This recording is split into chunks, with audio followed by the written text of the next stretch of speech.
So welcome class, this is Bhupendra Yadav from ब्रेनीपीडिया।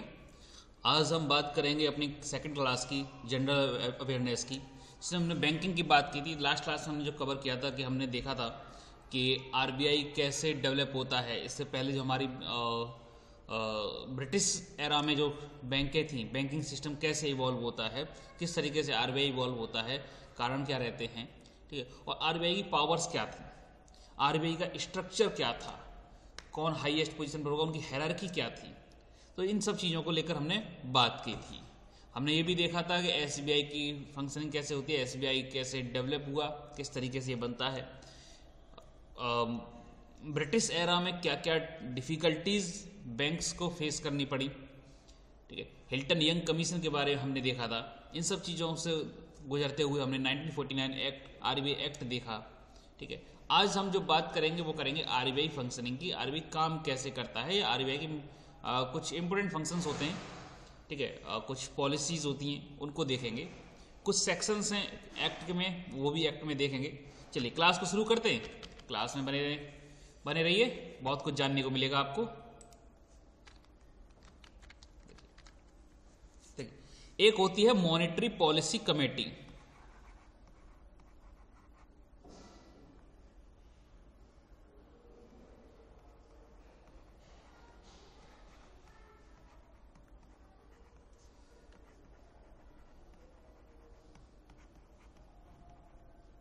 ठीक है, monetary policy committee, इसमें शॉर्ट में हम इसको बोल देंगे एमपीसी। अब देखो, मॉनेटरी पॉलिसी कमेटी क्या है, आरबीआई को क्या इंटरेस्ट रेट रखना है ना, क्या अपनी पॉलिसीज में चेंजेस करने हैं, क्या नई पॉलिसी लेकर आनी है, इन सब चीजों को एक हम कमेटी में डिसाइड करते हैं, उसे हम बोलते हैं मॉनेटरी पॉलिसी कमेटी। ये हमारे आरबीआई एक्ट 1934 में मेंशन थी, mentioned in RBI Act 1934, ठीक है। आरबीआई एक्ट 1934 में ये पहले मेंशन थी, लेकिन ये फंक्शनिंग अपने काम करना शुरू करती है फ्रॉम द ईयर 2016। 2016 से ये काम करना शुरू करती है। अब आप कहोगे सब ऐसा क्यों? ऐसा इसलिए कि वो उससे पहले 2016 से पहले जब भी आरबीआई गवर्नर का मन होता था, एक मीटिंग बुलाते थे और वो पूरा डिस्कशन करके इंटरेस्ट रेट बढ़ाने घटाने, क्या चेंजेस करने, वो सब डिसाइड कर लेते थे। लेकिन आरबीआई एक्ट 1934 में अमेंडमेंट करके 2016 में एक प्रोविजन लेकर आते हैं। प्रोविजन ये है कि सब मॉनेटरी पॉलिसी कमेटी की जो मीटिंग्स हुआ करेंगी वो अब मनमर्जी से नहीं होंगी, एक रेगुलर टाइम इंटरवल के बाद हुआ करेंगी, ठीक है। तो इसमें यह कहा गया कि देखो भाई, जो 4 मीटिंग होंगी एक साल में, यानी आप ये मान के चलो हर 3 महीने बाद एक मीटिंग कंडक्ट की जाएगी, तो 4 मीटिंग होंगी। मॉनेटरी पॉलिसी कमेटी में टोटल 7 मेंबर्स हैं। कितने हैं? 7 मेंबर्स। अब 7 मेंबर्स हो सकता है किसी मीटिंग में आए और हो सकता है ना भी आए, लेकिन मीटिंग तभी कंडक्ट होगी कि जब एटलीस्ट 4 मेंबर प्रेजेंट होंगे। कम से कम 4 मेंबर होने चाहिए। टोटल स्ट्रेंथ 7 मेंबर्स की है, 4 से कम होंगे तो मीटिंग कंडक्ट नहीं होगी, ठीक है। तो एटलीस्ट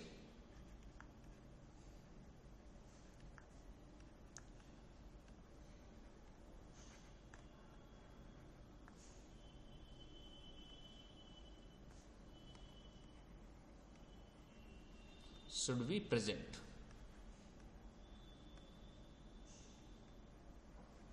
ठीक है। At least 4 members should be present in the meeting, then the monetary policy committee meeting will be conducted, otherwise it will be postponed to the next schedule, ठीक है। तो अब ये मॉनेटरी पॉलिसी कमेटी की आप मीटिंग हब न्यूज़पेपर जब पढ़ोगे तो हर 3 महीने में आपको ये देखने को मिल जाएगी, और उसमें क्या होगा कि आज मॉनेटरी पॉलिसी कमेटी की मीटिंग हुई, आरबीआई ने ये डिसाइड किया, आरबीआई ने ये डिसाइड किया, वो चीज़ आपको देखने को मिल जाएगी, ठीक है। अच्छा, 2016 का काफ़ी इंपॉर्टेंट रहता है। 2016 में तुमको एक चीज़ याद भी होगी कि शायद इस समय वो हुआ था, डिमोनेटाइजेशन हुआ था, और उस समय उर्जित पटेल मेंबर हुआ करते थे, आरबीआई गवर्नर हुआ करते थे, ठीक है। इसके अलावा आरबीआई की कुछ और पॉलिसीज हैं। जब भी आरबीआई इंटरेस्ट रेट बढ़ाई घटाई, उनको लेकर भी कुछ पॉलिसीज बनी है कि किस पॉलिसी को फॉलो करेगी। तो कुछ पॉलिसीज देख लेते हैं।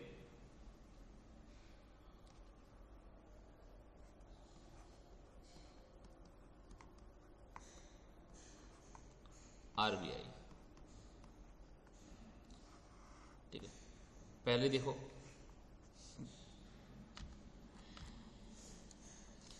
डॉविस पॉलिसी।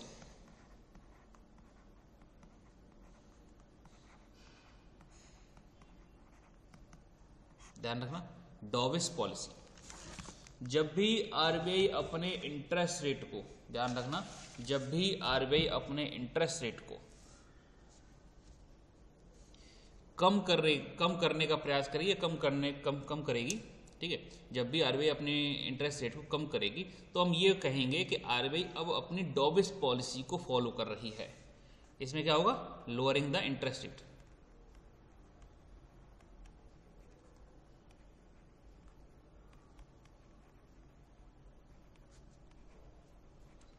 दोबारा एक बार समझो, whenever RBI follow the Dobbs policy, that means RBI is interested in the lowering the interest rate, and in future RBI can reduce other interest rate also, ठीक है, that is called Dobbs policy. Next one is Hawkish policy.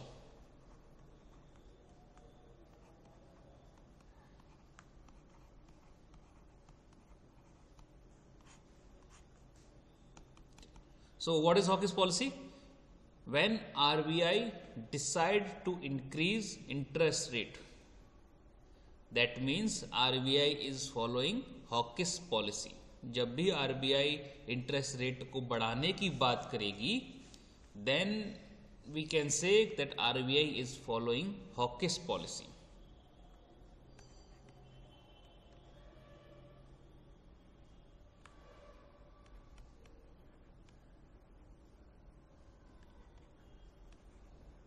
जब भी interest rate को increase करने की बात होगी तो हम कहेंगे हॉकिश पॉलिसी फॉलो की है। तीसरी पॉलिसी है इसकी एकोमोडेटिव पॉलिसी।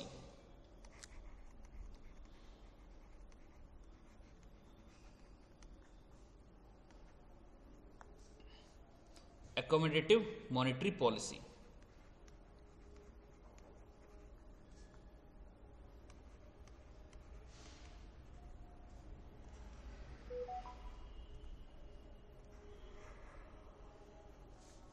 ठीक है, इसको हम लूज मॉनेटरी पॉलिसी भी बोलते हैं। ध्यान रखना, ये आपसे क्वेश्चन पूछा जा सकता है। एकोमोडेटिव पॉलिसी को हम क्या बोलते हैं? लूज, हाँ, लूज मॉनेटरी पॉलिसी।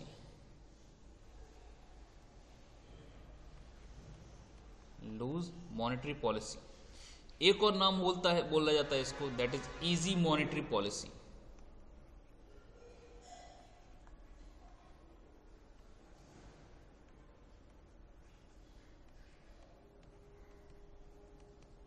अच्छा, इसका मतलब क्या होता है? इसका मतलब ये होता है कि RBI is not going to change their interest rate, means no future changes.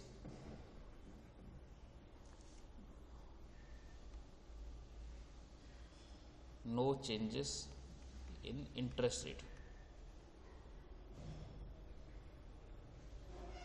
Interest rate. अच्छा, अब मैं तुमको एक चीज़ बताता हूँ। देखो, अब तक जो हमने पढ़ा वो ठीक है, इनका मतलब क्या है? ठीक, आरबीआई बेसिकली तीन पॉलिसी, जब भी मॉनेटरी पॉलिसी कमेटी की मीटिंग होगी तो आरबीआई उसमें डिसाइड ये करता है कि हम कौन सी पॉलिसी फॉलो करेंगे फॉर द फ्यूचर। ठीक है, जब भी एमपीसी की मीटिंग होगी तो आरबीआई डिसाइड करता है कि वो कौन सी पॉलिसी फॉलो करेगा इन फ्यूचर। अगर वो डिसाइड करते हैं कि हम डॉविस पॉलिसी फॉलो करेंगे, that means the interest rate कम किए जाएंगे। अगर वो डिसाइड करते हैं hawkish policy, that means interest rate can be increase in future. If they decided that they will follow the accommodative policy, that means they are not going to change interest rate, neither they will increase or nor they will decrease the interest rate. That means the interest rate will remain constant. ठीक है, so that was the thing that the RBI use the policy. जब भी आप newspaper पढ़ेंगे, जब भी आप news पढ़ेंगे, तो वहाँ पर आपको ये नहीं कहा जाएगा कि आरबीआई इंटरेस्ट रेट बढ़ाने जा रहा है या घटाने जा रहा है। वहाँ सिर्फ ये बोलेंगे RBI is going to follow dovish policy. तो जब आप ये पढ़ेंगे तो आपको पता होना चाहिए कि डॉबिस का मतलब यहाँ पे लोअरिंग की बात कर रहे हैं, हॉकिस का मतलब ये इंक्रीज की बात कर रहे हैं। ठीक है, तो ये चीज़ होनी चाहिए। अब डॉबिस और हॉकिस एक कारण है। कारण ये है डॉबिस क्यों बोला गया इसको, तो डॉबिस शब्द आया है अपने डव से। डव एक तरीके का पिजन होता है वाइट कलर का, है ना। जब भी इस पर अटैक होता है तो ये हमेशा डाइव मारता है, नीचे जमीन की तरफ भागता है। ठीक है, तो डव हमेशा जब भी अटैक होगा तो जमीन की तरफ भागेगा। वहीं पर हॉक की बात करें, जब भी अटैकिंग मोड में होता है तो ये अपने शिकार को लेकर ऊपर की तरफ भागता है, आसमान की तरफ भागता है। तो ये इंक्रीज और डिक्रीज वाला सिनेरियो बनता है।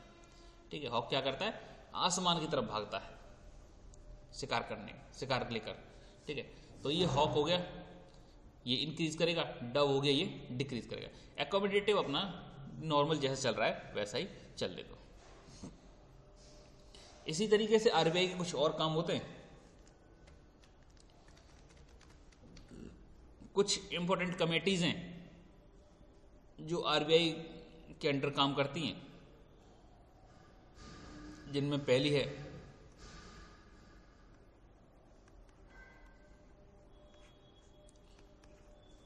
That is board for financial supervision. Board for financial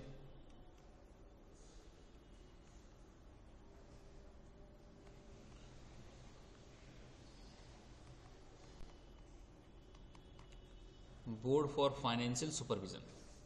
ठीक है, इस कमेटी को स्टेब्लिश किया गया था इन द ईयर 1994 में। इस कमेटी का नाम क्या है, इस बोर्ड का काम क्या है? ठीक है, इस बोर्ड का काम यह है कि जो भी एनबीएफसीज हैं, क्या हैं, एनबीएफसी। एनबीएफसी क्या होते हैं, non banking financial institutions. Non banking financial institutions. Non banking financial institutions इनको रेगुलेट करेगी। रेगुलेट का मतलब हो गया इन पर इन्हें क्या काम करना है, कितना काम करना है। अगर कोई कंप्लाई नहीं कर रहा है इनके नॉर्म्स के अनुसार तो उस पर क्या एक्शंस लिए जा सकते हैं, क्या पनिशमेंट दिए जा सकते हैं। इन चीज़ों को लेकर ये बोर्ड फॉर फाइनेंशियल सुपरविजन काम करता है। ठीक है, तो ये क्या करेगा, रेगुलेट एनबीएफसी। ठीक है,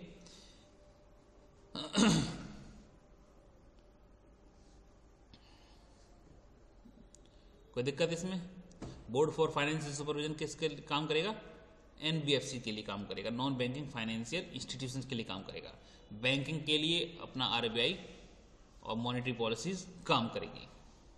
ठीक है, अब नॉन बैंकिंग फाइनेंशियल इंस्टीट्यूशंस होते कैसे हैं, एक आध का एग्जाम्पल देख लो अगर देखना चाहो तो। ठीक है, एग्जाम्पल देखोगे तो आपको बजाज फाइनेंस देखने को मिल जाएगा।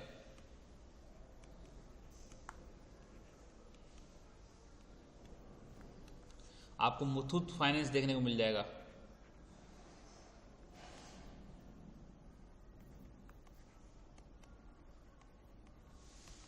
ठीक है, आपको टाटा कैपिटल फाइनेंस देखने को मिल जाएगा। तो इस तरीके की जो भी कंपनीज हैं ये सब हमारी किसके अंडर आती हैं, एनबीएफसी के अंडर आती हैं। अब ये जो NBFC non banking financial institutions हैं ये आज़ादी से पहले नहीं हुआ करते थे। ठीक है, ये बाद में इस्टेब्लिश किए गए हैं। तो आप ये बोल सकते हो कि एनबीएफसी एक्ट 1956, ठीक है, इस एक्ट के तहत, या यूँ बोल सकते हो कंपनी एक्ट और company act,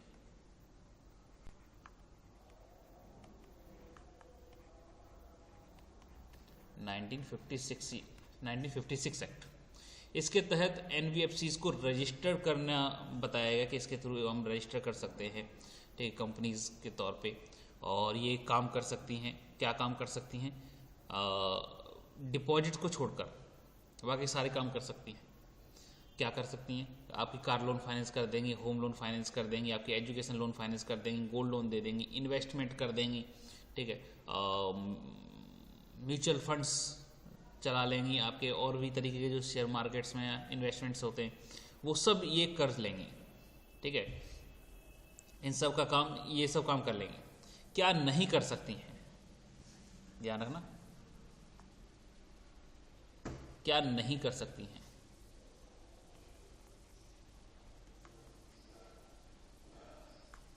What they cannot do।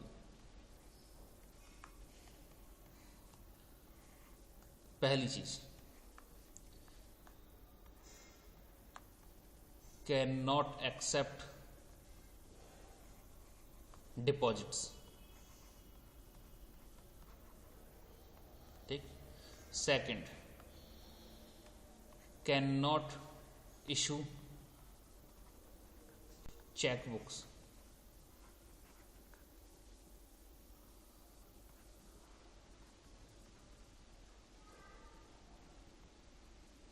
Can not issue cheque books और passbooks.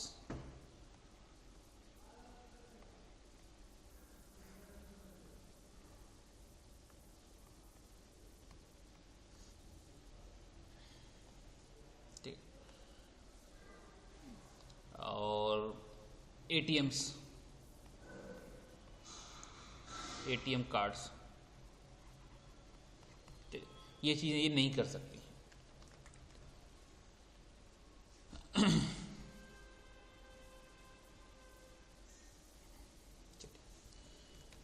Recently,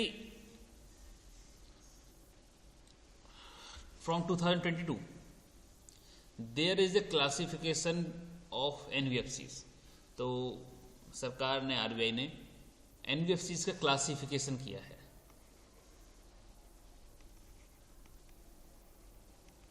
classification of NBFC, ये कब से हुआ है, 2022 से ये लागू हुआ है। इनमें जो हमारी एनबीएफसीज हैं ये 4 पार्ट्स में डिवाइड की गई हैं।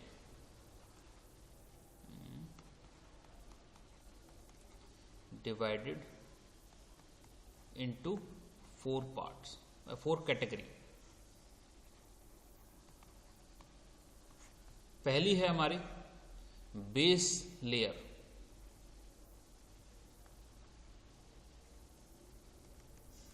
ध्यान रखना, पहली क्या है हमारी बेस लेयर।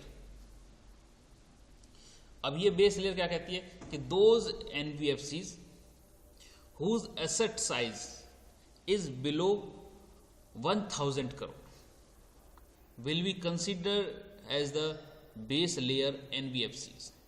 ध्यान रखना,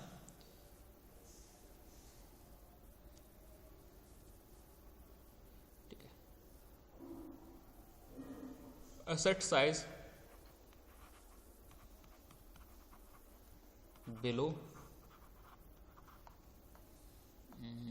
asset size below 1000 करोड़, ठीक है। वो एनबीएफसी जिनका एसेट साइज 1000 करोड़ से कम होता है, they will be consider as base layer, as well as all the non deposit NBFCs भी इसी के अंडर आती हैं।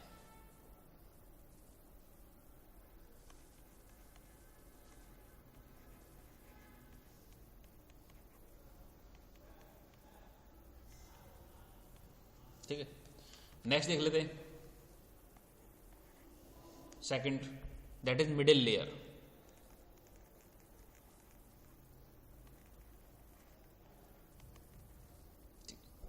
वो एनबीएफसी जिनका एसेट साइज 1000 करोड़ से ऊपर है, ठीक है। अब ये डिपॉजिट एनबीएफसी और नॉन डिपॉजिट एनबीएफसी दोनों में आ जाते हैं।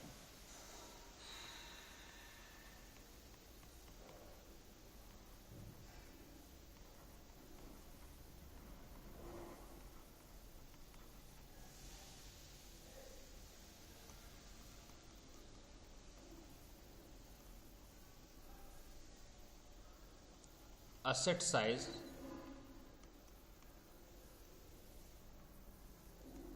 above 1000 करोड़, ठीक है। वो एनबीएफसी जिनका असेट साइज 1000 करोड़ से ऊपर का है वो सब मिडिल लेयर में आते हैं। थर्ड लेयर है दैट इज उसे हम बोलते हैं अपर लेयर,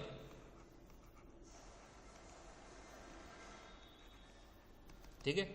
क्या बोलेंगे? Upper layer. अपर लेयर में हम 10 बेस्ट एनबीएफसीज को रखेंगे, 10 बेस्ट परफॉर्मिंग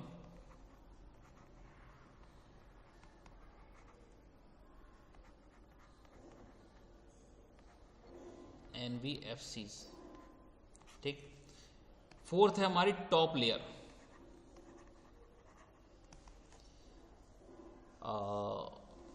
टॉप लेयर में हम क्या करेंगे? टॉप लेयर में हम जो 10 बेस्ट एनबीएफसीज हैं इनमें से कैटेगराइज करेंगे, ठीक है। 10 दे विल प्रमोटेड, और क्या कहते हैं, हाँ, upper layer NBFCs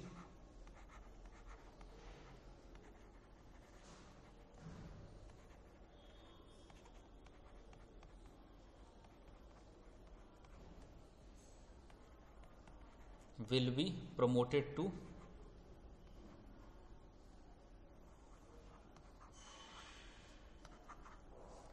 top layer,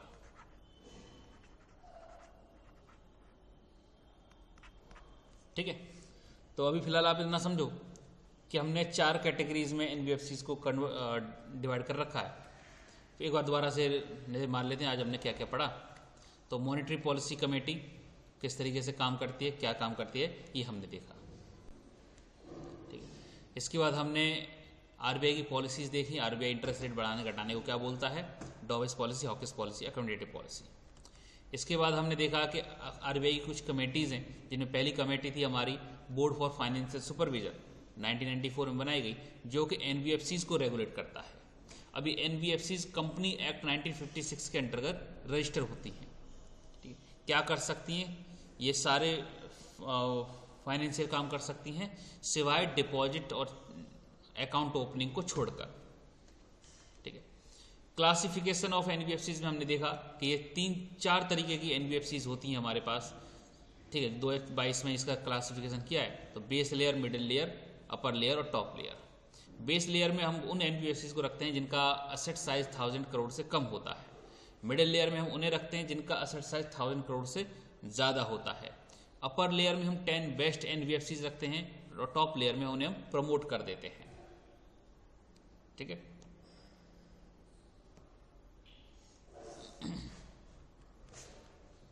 इसके अलावा हम देख लेते हैं सेकंड,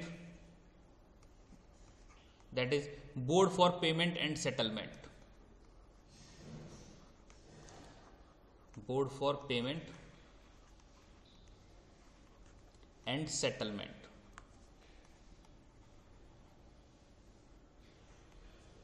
ठीक है।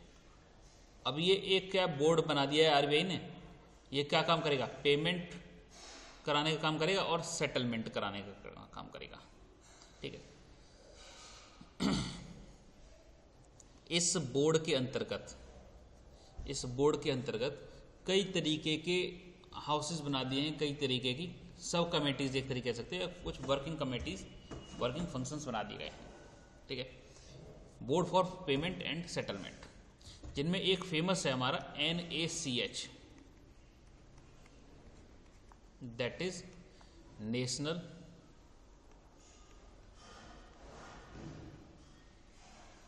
Automated clearing house.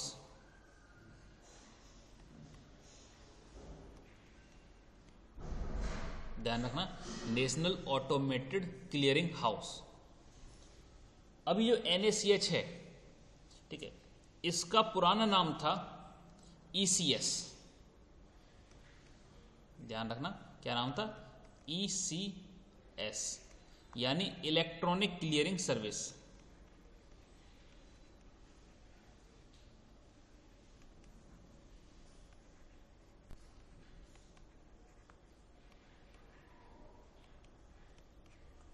Electronic clearing service. अच्छा, ये NACH और ECS करता क्या है? NACH और ECS काम ये करता है कि जब भी एक बैंक से दूसरी बैंक में पैसे ट्रांसफ़र हों, या RBI से बैंक में ट्रांसफ़र हों, या बैंक से RBI में पैसे ट्रांसफ़र हों, तो ये इंटर बैंकिंग जो ट्रांजैक्शन हो रही हैं इनको कंडक्ट कराने का काम करेगा NACH। ठीक है, क्या काम करेगा? जो इंटर बैंकिंग ट्रांजैक्शंस हो रही हैं इनको कंडक्ट कराने का काम करेगा। आप चेक है आपके पास, सपोज करो SBI का, और आप उसे बैंक ऑफ बड़ौदा में लगाते हो। चेक किसी और बैंक का है, लगाया किसी और बैंक में गया है, लेकिन फिर भी वो ट्रांजैक्शन कंप्लीट होगी। उसकी जिम्मेदारी किसकी है? NACH की है, नेशनल ऑटोमेटेड क्लियरिंग हाउस की है। ठीक है, तो आप बोल सकते हो इंटर बैंकिंग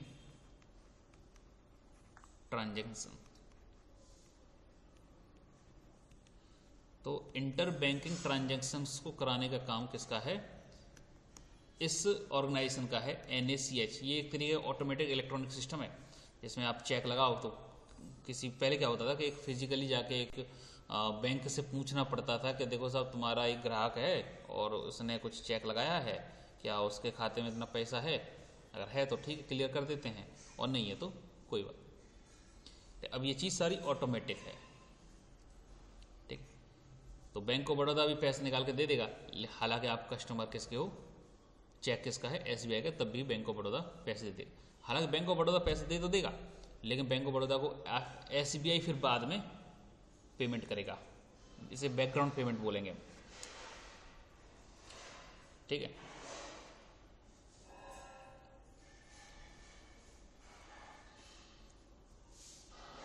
ठीक। और अगर इंटर बैंकिंग ट्रांजैक्शन अगर कुछ क्लियर ना हो तो यहाँ पे समझ लिख लेना, चेक्स और ट्रांसफर्स।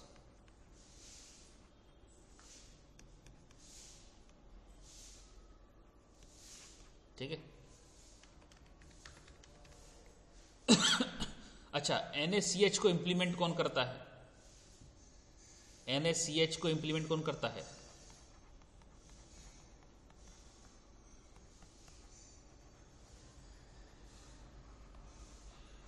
Implemented by NPCI। अब ये NPCI नाम की क्या बला है? NPCI है national payment corporation of India.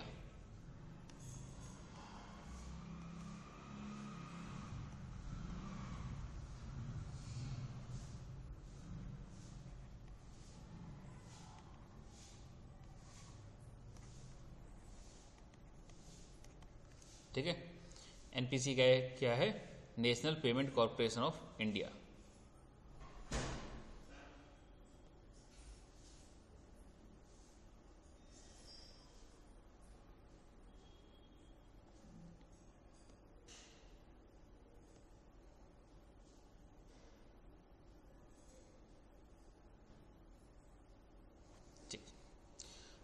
NPCI के बारे में हम बाद में बात करेंगे। NPCI हम बात करेंगे जब हम पेमेंट सिस्टम समझेंगे कि किस तरीके से आपका रुपए कार्ड और ये सब चीज़ें चलते हैं, है ना, तो तब हम NPCI को डिटेल में समझेंगे। अभी फ़िलहाल आप इतना समझ लो।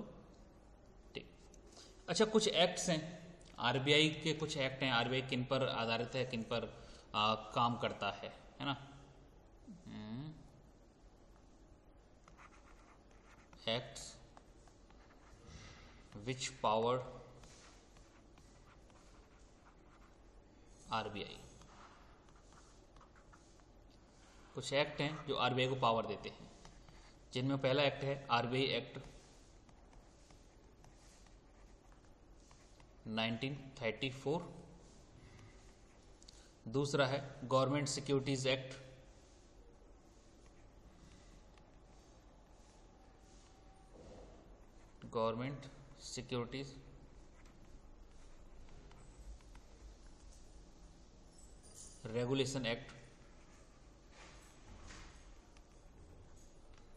2007। तीसरा है banking regulation act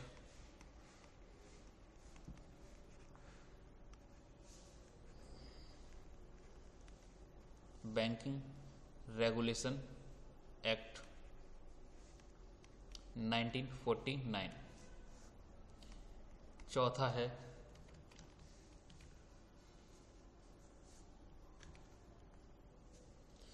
foreign exchange management act,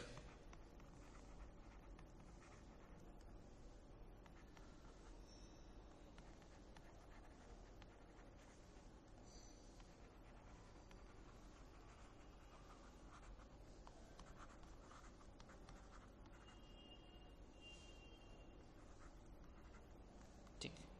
पांचवा है securitisation and reconstruction of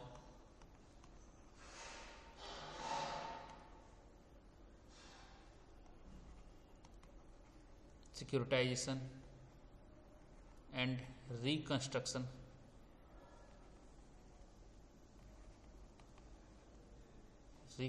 of financial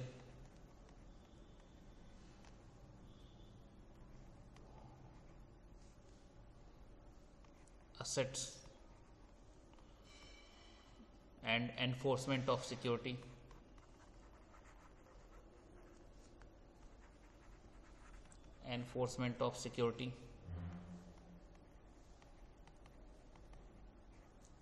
in Trust Act।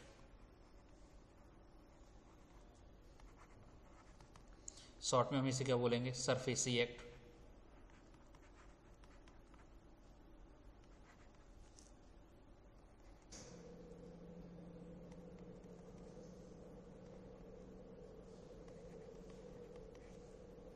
ठीक है। सिक्स्थ वन है हमारा credit information company regulation act, credit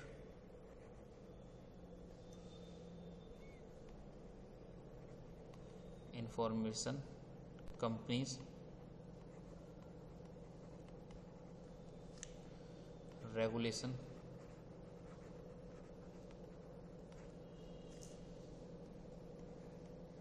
act 2005। ठीक है।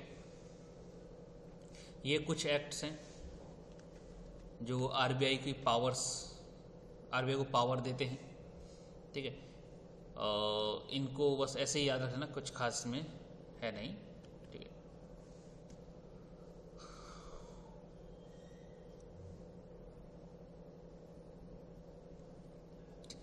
आरबीआई के फंक्शन की बात कर लेते हैं। Functions of RBI.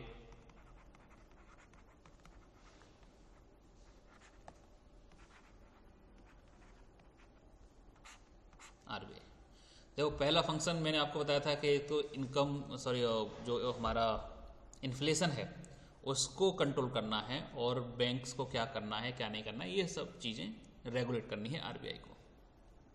ठीक है। तो आरबीआई के फंक्शंस में पहले फंक्शन है उनका सीआरआर। ध्यान रखना क्या है सीआरआर, इसको क्या बोलेंगे हम, cash reserve ratio. Cash reserve ratio. अच्छा देखो, बैंक, सपोज करो आपको कोई बैंक ओपन करना है। ठीक है।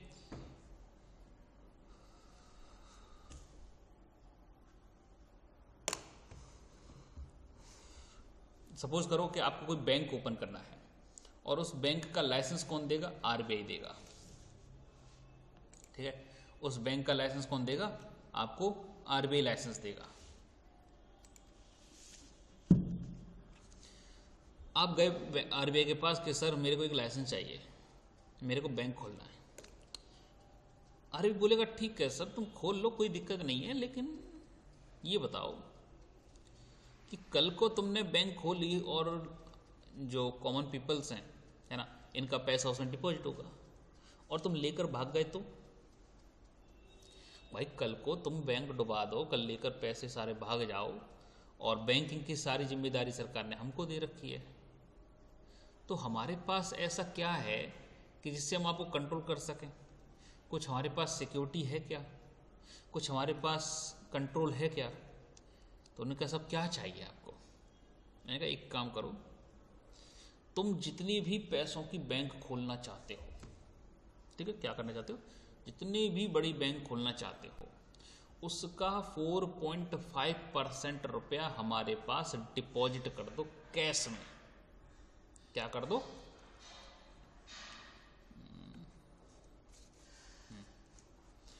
4.5% of total value, total bank value, इसका आप 4.5% हमारे पास डिपॉजिट कर दो और आप खोल लो बैंक, कोई दिक्कत नहीं है। उन्होंने कहा ठीक है सर, 4.5% आपको कैश दे देते हैं। अगर 100 रुपये की बैंक खोल रहे हो तो 4.5 रुपये आरबीआई के पास जमा कर दिए। आरबीआई ने बोला कि देखो तो पैसे तुम जमा कर रहे हो ठीक है, लेकिन इस पर कोई इंटरेस्ट नहीं मिलेगा तुमको, ये सिक्योरिटी के तौर पे हमारे पास डिपॉजिट है। तो क्या हो गया? No interest on deposits.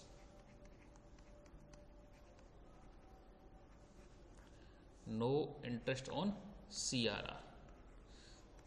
ठीक है।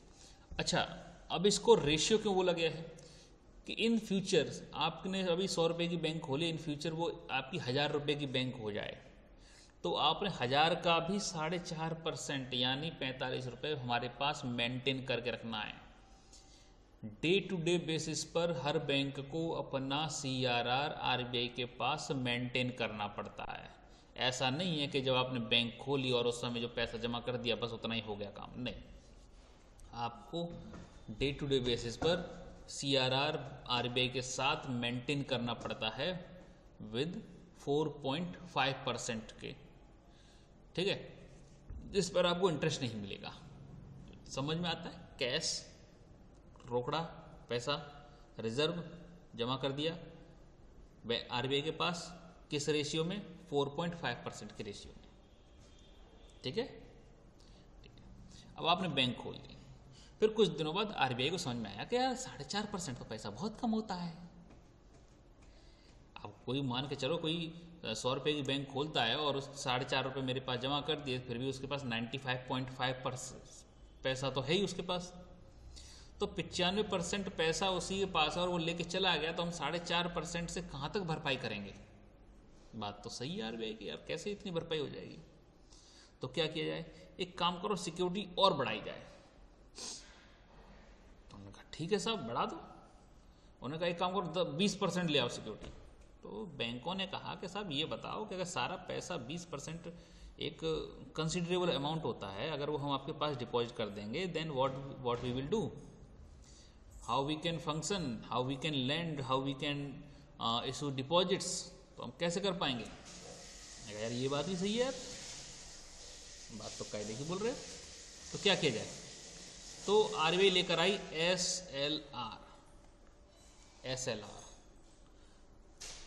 SLR बोले तो स्टैट्यूटरी लिक्विडिटी रेशियो।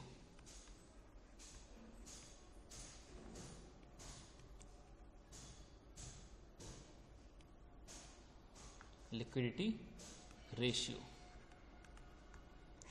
SLR लेकर आए। अब SLR में क्या बोला? SLR में बोला कि भाई ऐसा है कि आप अपने टोटल वैल्यू का 18% of total value, total value का 18% आप डिपॉजिट कर दो। उन्होंने कहा साहब पैसे तो नहीं जमा कर पाएंगे, पैसे अगर साहब आपको दे देंगे तो फिर कल को ग्राहक आएगा और अपने पैसे मांगेगा तो हम कहाँ से दे पाएंगे। तो उन्होंने कहा ठीक है, आप पैसे मत जमा करो, पैसे के अलावा जो भी है वो जमा कर सकते हो। जैसे आप गोल्ड जमा कर सकते हो, सिक्योरिटी डिपॉजिट जमा कर सकते हो, बॉन्ड्स जमा कर सकते हो, कुछ भी, यानी अदर देन कैश।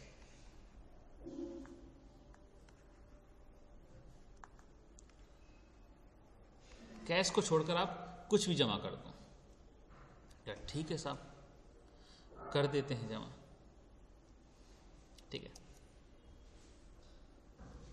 लेकिन बैंक ने कहा सर 18% बहुत ज़्यादा हमारे लिए ब्लॉकेज हो जाएगा, इस पर हमें कुछ तो मिल नहीं रहा, आप CRR पर कुछ दे नहीं रहे, इस पर कुछ सोच लो। तो आरबीआई ने एक नॉमिनल इंटरेस्ट रेट SLR पर बैंक को देता है। तो यहाँ पे आप लिख लो नॉमिनल इंटरेस्ट रेट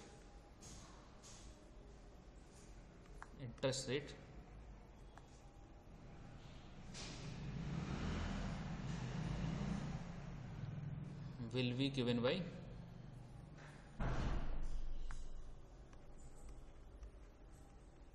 आरबीआई के द्वारा ये दिया जाएगा। ठीक है, चलिए इसके आगे की हम नेक्स्ट वीडियो में बात करते हैं, जिसमें हम repo rate, reverse repo rate, bank rates, marginal और अदर फंक्शनिंग की हम बात करेंगे।